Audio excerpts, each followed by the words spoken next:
these women are so inspiring. They're powerhouses and inspirations to us all. Please welcome Nadya Okamoto and Christina Meredith.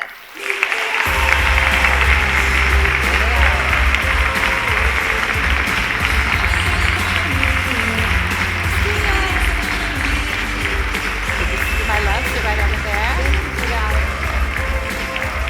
Yes. Okay, this is so cool. I feel like Oprah.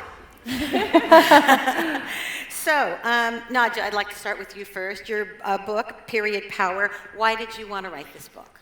Well, for me, I sort of recognized that this menstrual movement is no longer just me and a few friends gathering on weekends, putting together period packages and giving them to shelters. I think it was really taking a step back last year, actually, and realizing that we're a full-blown movement for social and systemic change, realizing that even in this movement that we had started just in our own rooms had become this network of over 400 campus chapters in all 50 states, mobilizing on the ground, passing policy every week, and fighting to destigmatize something that's been stigmatized since the beginning of humankind. And for me, I think I was 20 at the time. I sort of was thinking about like, actually in one of my classes, I was like reading these, texts of feminism and reading like the Riot Girl Manifesto, Red Stockings Manifesto of the 1960s women's movement, realizing that there are these books that sort of set the agenda for and called attention to the fact that the women's movement was real and urgent. And I looked around and realized that we didn't have that for fourth wave feminism and decided that I wanted to write it. So I Googled how to write a book and it just got published by Simon & Schuster. Yeah. But thank you. So it really came from that place of being like, I want to tell the world that the menstrual movement is here, it is urgent, and something that young people are well positioned to make a difference in. And noticing in my peer community around me that there wasn't this unified agenda.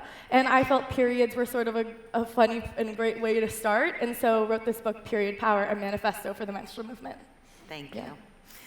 And Christina, you have a book as well, CinderGirl. What motivated you to write that book? So when I was homeless, because I aged out of foster care at 18, I wrote down in my journal that I was going to write my story to change the way that foster youth were being treated. And so I started writing little stories of how my siblings and I grew up.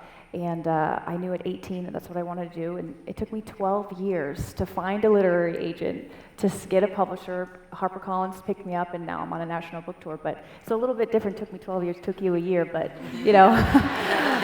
But long story short, I mean, I think it just goes to show you that you can't quit. And because of the drive I had to really reform foster care, even after rejection letter, I just was not going to give up on sharing my story, because one voice can change a life. And if you can change a life, you can change a community. And if you can change a community, you can change a nation. And so I just think I just never wanted to give up on CinderGirl. Thank you for not giving up. When I'm, sure, go ahead and applaud it. What I'm hearing from both of you is there is this common theme of empowerment, right? Taking an unjust social issue that you really care about and turning it its head to real civic change, and for you guys, real answers. Why? What do you think about that? Empowerment. I mean, I never dreamed of being a period activist when I grew up. Like, for me, I truly mean it that like activism is what saved my life when I really needed it, and it has been just this addicting empowerment for me. I started my organization when I was 16, and my passion for periods comes from a really personal place. My family also, similar to your story, very different. We found ourselves living without a home of our own when I was 16. And during that time, my commute to school turned to about 2 hours long each way on public transportation. And regularly on that journey, I would hear these stories from other homeless women who were in much worse living situations than I was in. I started asking them, like, what's the most challenging thing about your living situation? And that's where I heard these stories of using toilet paper and socks and brown paper grocery bags and cardboard to take care of their periods. And it was this privilege check for me in realizing, even in this time when my family was facing this adversity, like how privileged I was never to have thought about what it would be like to not have access to period products. And I think for me at the time, at the age of 16, I was coming to the realization that I grew up with child and sex abuse in my own family. I found myself in a really abusive relationship where rape and sexual assault were sort of this daily part of my life that I accepted because I think there was part of me that felt like I deserved it, part of me that thought it felt super familiar, but also part of me that was genuinely confused about how my self-worth could come from something beyond my body. And when I started hearing about periods and these stories about period poverty, it lit this fire in me of like, are you fucking kidding me?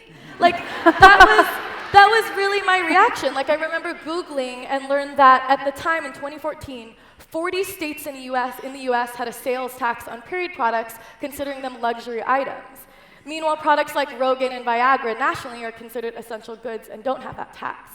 And when I learned about that and I started talking to people, and I would realize, especially for the older white gentlemen in my life, like that I would come to them and be like, let me talk to you about this thing about periods and what I'm learning about, and they would literally make this disgusted face, right? And I noticed that within a few minutes of telling them about what I was learning, I could convince them to be a period warrior with me. And that realization, realizing that I had power just in talking about this issue, made me realize that my self-worth came from much more than my body, but came from my voice and my potential and my passion. And that was so addicting that it's what gave me the courage to get out of a lot of the situations I was in, that gave me the motivation to do what I do now. And how I think of leadership truly is I can only be a leader if I'm empowering others to be leaders themselves. And so activism for me has saved my life and empowered me to be a leader. And what my mission is just to give other young people especially the platform to be activists and leaders themselves. Beautiful. Thank you. I think for me, I grew up in such horrific suffering with my siblings that I didn't want other children in the United States to go through that same suffering. And so when I wrote out my 20-year plan in my two-door Chevy Cavalier, which was, the book was on there as well, I decided that I was going to reform foster care. And how did that journey start? Well, it started with the desire to not allow others to suffer. So I think suffering, I utilized that as a tool to push myself into a place where I could help others. And now, 12 years in, I continue to tap into that PTSD that I was diagnosed with at 11. So others don't have to, so foster care children don't have to endure what I endured, but they can have the same opportunities that their peers have. So they can have the same chance at life in the American dream. So they can break the cycle of poverty and abuse. So 80% of the prison system doesn't have to be former foster youth.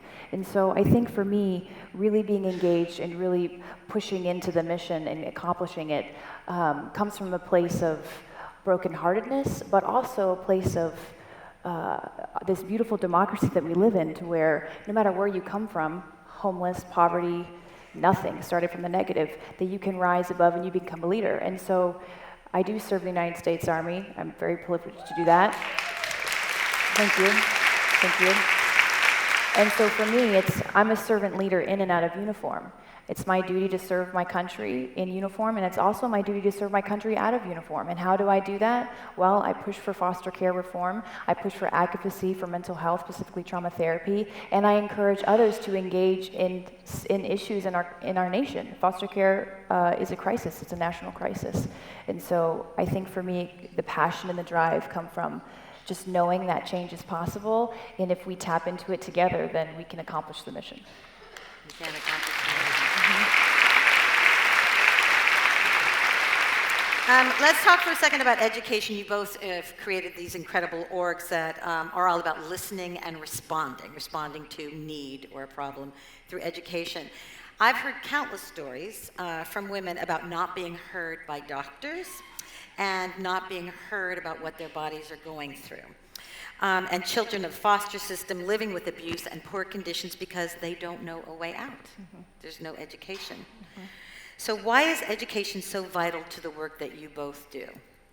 So in the area that I work in, I think it's absolutely critical that foster youth are educated on the opportunities and the organizations that can help them break the cycle of poverty and abuse. It's absolutely essential that they are educated, that they can be successful and as equal as their peers. And how do we do that? Well, we have to do it on a community level. We have to have community members engage and say, hey, you have this opportunity to stay in foster care until you're 21. It's called Foster to 21. Most states are now picking that up. Most states offer free tuition for college for foster youth. Why is only 2% of foster youth in our nation graduating college? It's absurd when there's free tuition. I think the critical need for our kids to be educated and the opportunities that they have will help break that cycle of poverty and abuse. I think the other twofold of that is having the community be aware so they know how we can break the cycle of poverty and abuse, which also affects the community as a whole, right? So I think education is critical so people know the opportunities that are there to bring healing, to bring wholeness, so our children can grow up and have healthy, whole relationships, which is the goal. And I also think that being aware, like awareness is kind of coexisting with education, and I think that's just a critical part so people can break the cycle. I think, oh, sorry. Thank you. What you're referring to, this phenomenon where women's symptoms and feelings are being dismissed and minimized, is what we sort of in the menstrual movement, as we call it, that's what we call the trust gap, right? This idea that so often women are going to their doctors talking about their period pain or their hormonal changes, and it's being dismissed as period cramps or just PMS, right? But in the reality, there are so many conditions that are related to periods that cause so much pain or discomfort. One of the most common ones being endometriosis. So endometriosis is a condition that 10% of women, and actually probably more than that, have in the US. But the majority of women who have it don't know that they have it because it's really hard to diagnose. And the symptoms are basically extreme versions of cramps, right? Mm-hmm. But because of the period stigma, we barely learn to talk about our own periods, right? Let alone like talk to other people about our periods. And for medical professionals, for them, they don't really know how to ask the right questions about periods too. So much of our work, especially with underrepresented communities, is not only telling them about what questions to ask and telling them about the different conditions to inquire about, but also working with medical health professionals to tell them what endometriosis is. And I'm always surprised by how many doctors I meet who have not heard about them or not ever met a case of uterine fibroids. So it's something that we're really working on within the health industry. At the same time, I would say education and raising awareness is the link to making systemic change. In complete honesty, I don't think that nonprofits and what I'm doing right now as a nonprofit leader is making long-term change. Because I realize that at the end of the day, if my organization disappeared and our direct services stopped, in 10, 20 years from now, those same people probably won't have access to period products, right? For me, I do think that the long-term goal of making systemic change is to change the system itself through policy. But I realize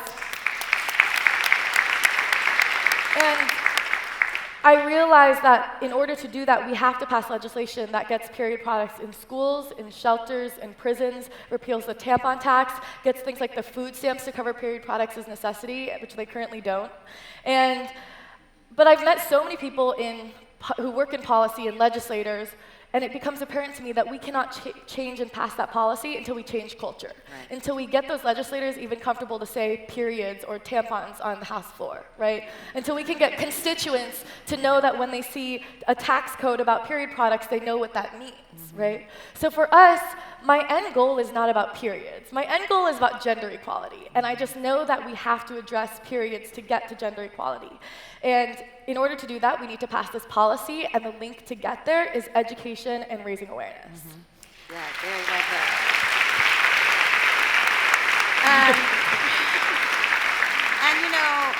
And as a parent too, and parents too, fathers and mothers, when you talk to your daughters, it shouldn't be in hushed tones with shame. It's like a beautiful, natural thing. It actually is it's great news, but it's like this bad thing's gonna happen and you have to do this, and I've never really understood that. We had a red party for my daughter when she was 14. And we celebrated with all the girls in her school. But I think it's even, acknowledging that it's a big deal for you to come out and say like period, Yeah, because I mean, for so long, I mean, everyone has these euphemisms for periods, right? Like I was getting my makeup done with them earlier, and she said, I call it Shark Week, right? But like Shark Week, Strawberry Week, the rag, time of the month, we all know these euphemisms, and we all have these like shared experiences of like, raise your hand if you have the experience of putting a tampon up your sleeve, right? Right? But like the fact that without saying it, we have these shared experiences because society and the stigma conditions us to know to hide it, to have these nicknames for it when we don't want to say the word period, and to hide the period products when we go to the bathroom, and that's what we're trying to end. Yes, thank you. We are running out of time. I could talk about periods forever, apparently. Let's all say period together. 1, 2, 3. Period! Period! It's lovely. What would you say to those listening, just a real quick remark about how they can get involved in your particular orgs, in your particular fights? So I think it goes back to intention and time. So you have to have a plan. I'm a planner. I planned my 25-year plan when I was homeless at 18. I am currently in year 12, 13-ish. And so I think you have to have a plan. If you're passionate about a certain issue, let's say it is foster care like me, you need to get on the Google, or you need to get into organizations in your community that tackle that issue. If you're curious about something and you want to get involved, then do your due diligence and get involved. It's called action. It's called getting messy and getting your hands dirty. People don't like to do it. It takes a lot of work. It takes effort. But I think the first step is just doing it. So figure out your plan of action, get your task list in, right? Get your tasks written down, and then till the soil, and the harvest will come. I was just going to say, I think I'm on the opposite spectrum of that because I never really have a plan. And I think if anything, I've just learned that you just have to go for it, right? Like when I wanted to do something about periods, I decided I wanted to start a nonprofit, and I didn't know what the fuck that meant. I just knew that adults in my life use the word nonprofit to signify like doing something good for your community. And so I Googled what is a nonprofit and what is the IRS. And without a plan, I was just like, let's take action. Let me look at my friends and be like, we don't have a plan. We don't have a nonprofit degree, but we're going to go for it. And that same mentality is what carried me to do that. It carried me to run for office when I was 19. I ran for city council and became the youngest Asian American to run for office in the US.